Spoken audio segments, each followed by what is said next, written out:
In the tunnel I noticed I had a choice of 3. While I thought it very kind of them to offer me this, I do wonder if they realised what a dilemma they were sending to face me. The trouble was, if I looked at your reflection in the left window, I missed the actual image of you and your reflection in the right, and if I looked at the right I had the same problem but the other way around. At first I thought I should probably settle on one of the mirrors as they were soon to disappear, but that idea quickly wilted and my attention was drawn back to the centre, occasionally checking on either side. I must say I did question the authenticity of your nap a few minutes before.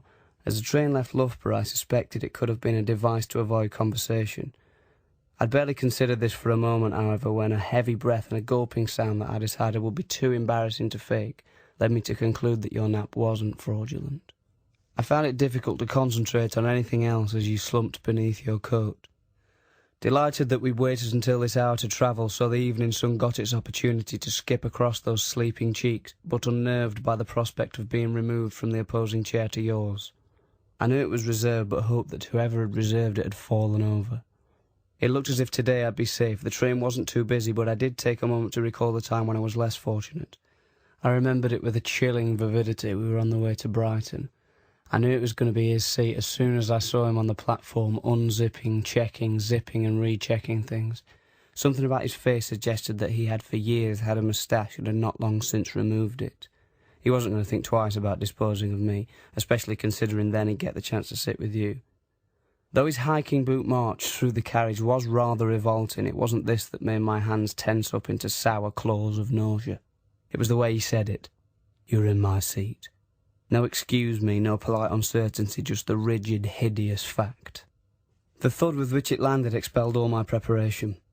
Before I remembered my plans to pretend to be asleep, deaf, French, or only sat there because someone was in my seat, I was walking to find another vacancy. I ended up dwelling unhappily beside a girl with a boy's bum. I knew that because she walked too far past when she returned to one of what I thought to be 2 empty seats when I sat myself there.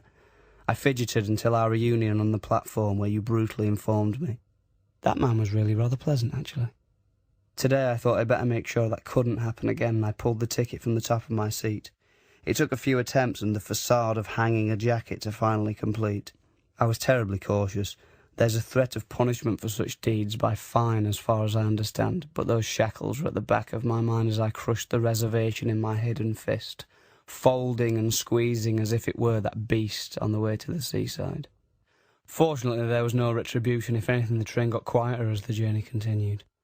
And so in the tunnel, unable to decide, my head flicked through this trilogy of angles, angel after angle, until we were out the other side.